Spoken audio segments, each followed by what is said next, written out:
So, hello friends, welcome to my channel Live in Germany once again. This is your Arun, so I have come with new information today, which is interesting for those who are applying for a visa to Germany, especially. So, the visa fees has been changed in Chennai embassy, at least I could find, like from the 5th of Monday, August. This is the coming Monday, I guess. And for national visa, the adult fees has been changed from to 5,800 rupees, and for children who are between 0 to 17 years old, it's 2,900 rupees.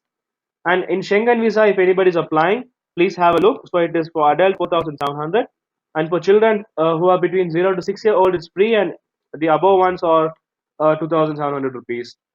So the visa fees may only be paid by demand draft. That means you have to be paying only by demand draft, and they should take the DD is also given. It's Consulate General of Federal Republic of Germany, Chennai, and yeah, it has to be should not be more than 2 months old. So this is an update that just came on 31st July 2019, not a couple of days before.